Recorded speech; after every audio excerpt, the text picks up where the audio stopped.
அண்மை செய்தியை பார்க்கிறோம். உடல்நலக்குறைவு காரணமாக சிங்கப்பூர் மருத்துவமனையில் முன்னாள் அமைச்சர் ஏவா வேலு அனுமதிக்கப்பட்டிருக்கிறார். உடல்நலக்குறைவு காரணமாக சிங்கப்பூர் மருத்துவமனையில் முன்னாள் அமைச்சர் ஏவா வேலு அனுமதிக்கப்பட்டிருக்கிறார். விவரங்களுடன் செய்தியாளர் கதிரவன் இணைப்பிருக்கிறார். வணக்கம் கதிரவன், விவரங்களை பதிவு செய்யலாம். திமுகவின் மூத்த தலைவரும் முன்னாள் அமைச்சருமான ஏவா வேலு மீது லஞ்ச ஒழிப்புத்துறை 3.23 கோடி ரூபாய் முறைகேடு தொடர்பான வழக்கு பதிவு செய்திருக்கிறது. குறிப்பாக கரூர் மாவட்டத்தில் சாலைகள் அமைக்காமலே அமைச்சதாக கூறி அரசு நிதியை முறைகேடு செய்ததாக அறப்போர் இயக்கம் அளித்த புகாரின் அடிப்படையில் இந்த வழக்குகள் பதிவு செய்யப்பட்டிருக்கிறது.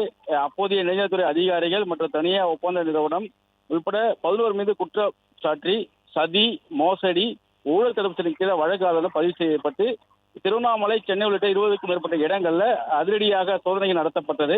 லஞ்ச ஒழிப்புத்துறை அதிகாரிகள் நடத்திய சோதனையில் 40 லட்சம் ரூபாய் பணமும் முக்கிய ஆவணங்களும் பறிமுதல் செய்யப்பட்டன. இந்த வழக்குல நேரில் ஆஜராகி விளக்கம் அளிக்க வேண்டும் ஏவா வேலு அவர்களுக்கு சம்மனானது அனுப்பப்பட்டிருக்கக்கூடிய நிலையில அவர் உடல்நிலை குறைவு காரணமாக மருத்துவமனையில் அனுமதிக்கப்பட்டிருக்கிறதுனால அவருக்கு விலக்கு அளிக்க வேண்டும் என்று அவர் வழக்கறிஞர் சார்பாக கடிதமானது வழங்கப்பட்டிருக்கிறது. இந்த கடிதம் தொடர்பான விவரங்கள் தற்போது வெளியாக இருக்கிறது. குறிப்பாக வேலு அவர்கள் வழங்கியதாக ஒரு கடிதம் வெளியாக இருக்கு. அதில் என் மீது கொடுக்கப்பட்ட முதல் தகவல் அறிக்கை சம்பந்தமாக இன்று காலை விசாரணைக்கு வர சொல்லி எனது சென்னை ஆலோசனை இல்லத்தில் காவல்துறை மூலமாக சம்மன் அனுப்பப்பட்டதை அறிந்ததாகவும், ஆனால் தான் தற்போது சிங்கப்பூரில் உள்ள லைஃப் லைன் ஹார்ட் சென்டர்ல ஜெயராம் லிங்க நாயக்கர் அவர்களின் மேற்பார்வையில் இதய தொடர் சிகிச்சை பெற்று வருவதாகவும், இதற்காக 10 தினங்களுக்கு மருத்துவ சிகிச்சை அறிவித்திருப்பதாகவும், நான் மருத்துவமனையில் அனுமதிக்கப்பட்டிருப்பதாகவும், சிகிச்சைக்கு பின்பு தங்கள் விசாரணைக்கு முழு ஒத்துழைப்பு அளிக்கிறேன் என்பதை அன்போடு தெரிவித்துக் கொள்வதாக அந்த கடிதத்தில் அவர் குறிப்பிட்டிருப்பதாக தெரிவிக்கப்பட்டிருக்கிறது.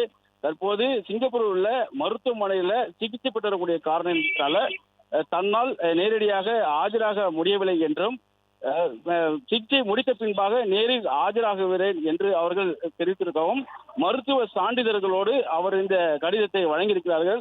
அதன்படி 10 நாட்களுக்கு பிறகாக அவர் லஞ்ச ஒழிப்புத்துறை அதிகாரிகள் முன்பாக விசாரணைக்கு ஆஜராகிறார் என்றும் தெரிவிக்கப்பட்டிருக்கிறது.